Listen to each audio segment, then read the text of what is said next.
Delta Juliet 6, Juliet Hotel.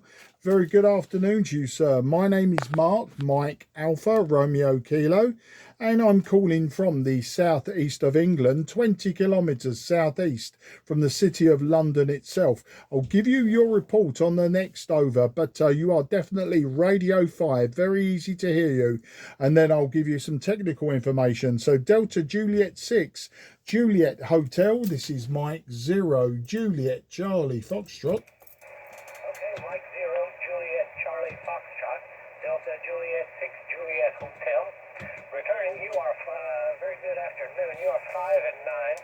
5 and 9, living, Juliet Oscar Hotel November. And my QTH is between Karlsruhe and Heidelberg, southwest Germany. Mike 0, Juliet Charlie Fox, Delta Juliet 6, Juliet Hotel. Yeah, DJ6, JH, M0, JCF returning. John, very nice to hear you today. Thank you for the fantastic 5 and 9. You are 5 and 6 peak, 5 and 6. QSB is very fast, drops you down to 5 and 1 and then back up. I'm using about 20 watts at the moment, just 20 watts. I'll tell you the setup is I'm using a Yaesu Fox Tango 817, little QRP rig.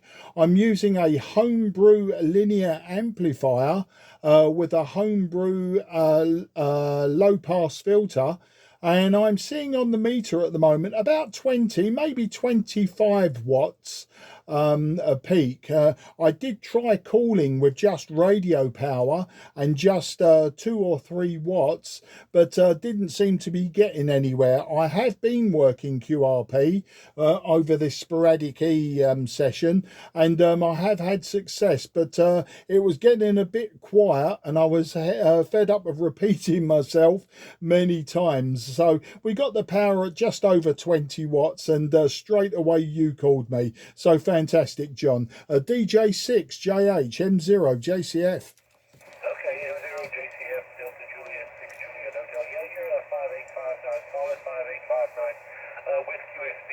As you said, it's going up and going down. Quite a few G stations on the meter for that. Very, very loud. I'm running here ICOM 7610, 100 watts, and a DX Commander Signature 9 vertical antenna in the garden. And yeah, I'm looking at your QRZ page just a moment. I see you have, well, you have two 520 SEs, TS 520 SEs for restoration, over. Yeah, do you know what? I need to update that QRZ page. I no longer have the 520s. I've since used those and moved them on, but I do have I have two TS830s. They were both working, but both developed faults, as you'd expect with older machines. So the two 830s are now due for not so much restoration. They don't need restoring, they just need minor repairs. One has 0 output. I think the driver valve has gone, so the driver tube has failed, and the other one, it looks like the ALC will not remain stable, so possibly the screen grid resistors on that. So it's just a case of opening them up and working on them. Back to you.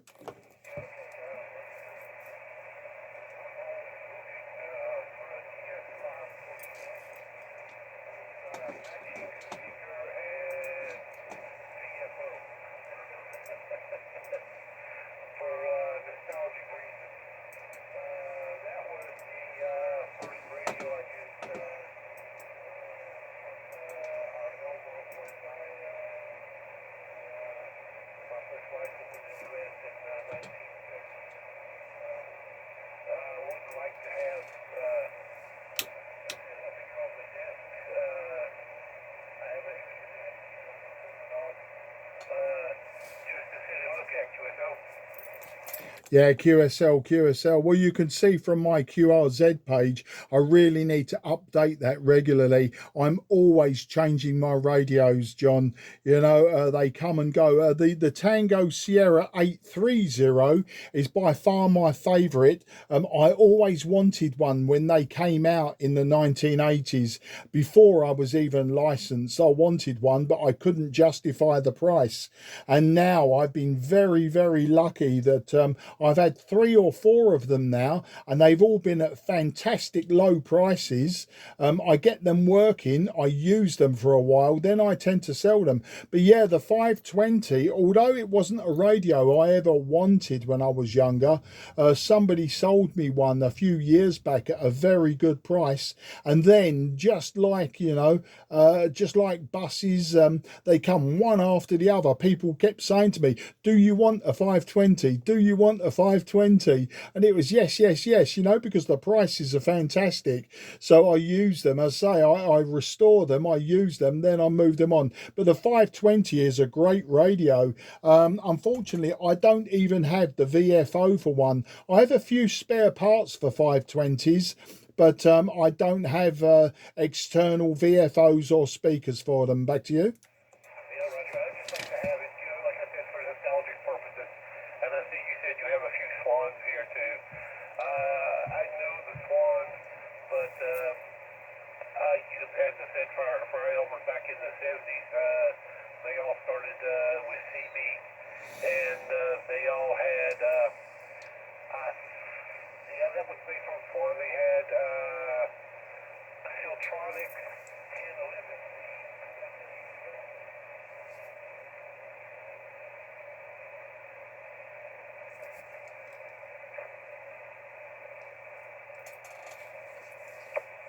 1011. DJ6JHM0JCF. You were just telling me about the Swans, and I think you said Filtronics or a word like that. At that point, you disappeared. You've gone to a 1 and 1. You've gone to a 1 and 1, John. I don't know. I may be talking over you, but the QSB may have dropped you right off the cliff there. So let's see if you've come back yet. DJ6JHM0JCF. If you know, ever heard of a Siltronics 1011C? I think that was also made by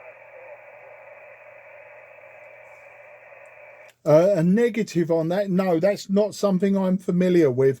The Swans, I only have the 350 now.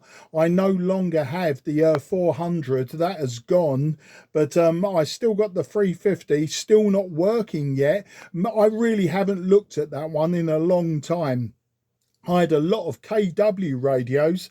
One of them was the KW Atlanta, which was a British copy of the Swan 350. So I have used a few Atlantas now, so I am familiar. But the radio you're asking about, that's a negative on that, John. Back to you. Yeah, or that is, that was sold in the U.S. in the 70s. That was actually a 10-meter, 11-meter radio. There, the nomenclature, Siltronics 1011.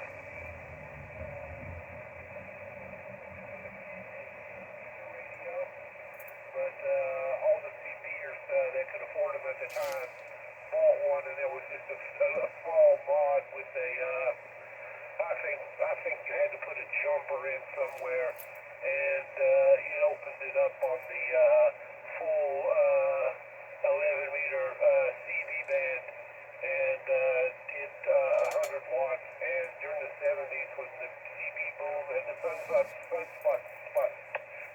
cycle hit up, 1011C was 100 watts.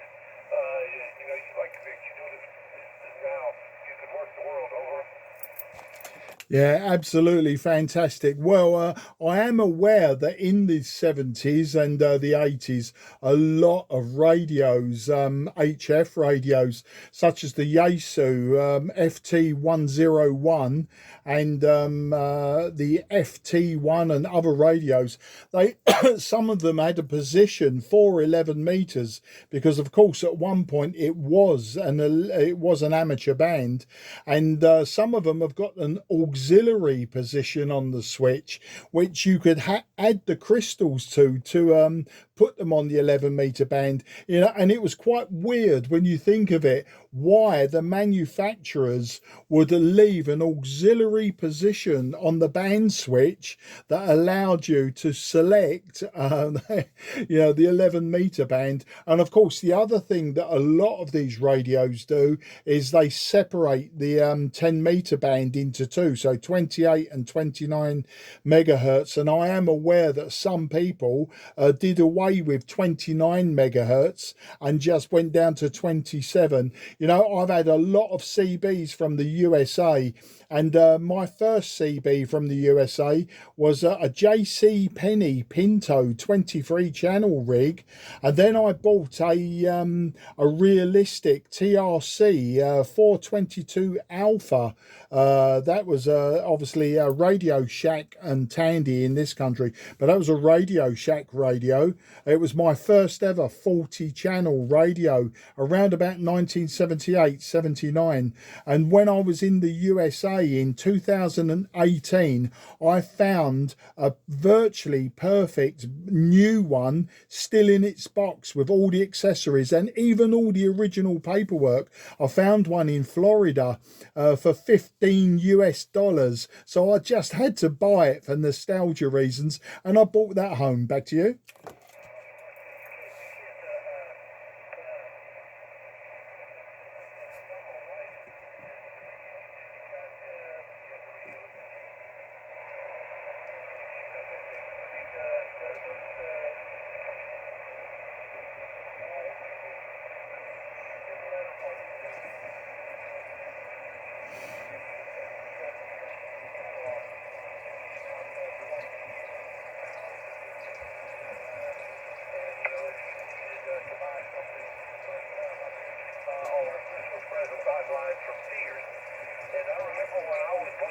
I was probably 10 or 11 years old. That was the early 70s. That they were selling in the Sears catalog with the Sears name branded on the radio.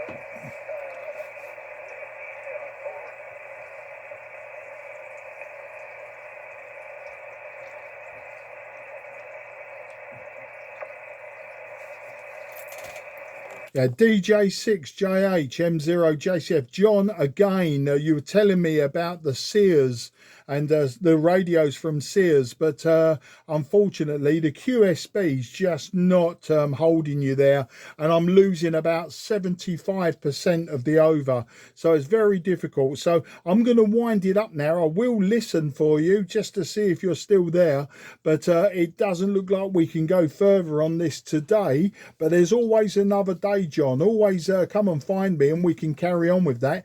I'm a frequent visitor to the USA, and I always look around the thrift stores such as Goodwill to see if there's any old CB radios on the shelves. You know, I'm a bit of a magpie. I'm a bit of a magnet for old rubbish that no one wants anymore. So listening for you again, John, before we say goodbye. DJ6JH M0JCF.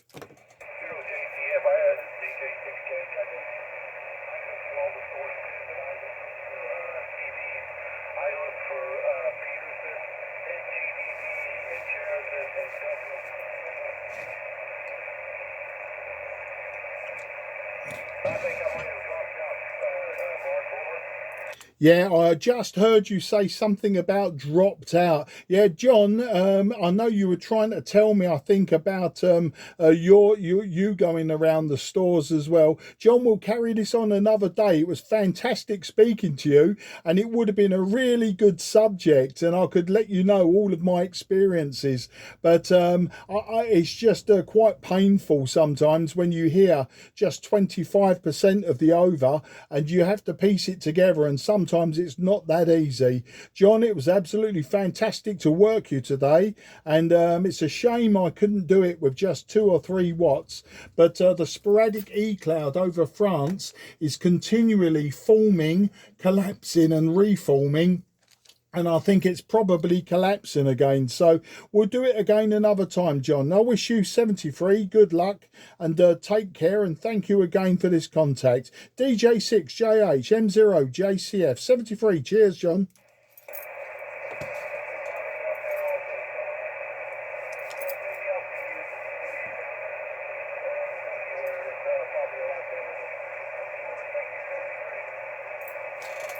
73 QRZ Mike 0 Juliet Charlie Fox, southeast of England.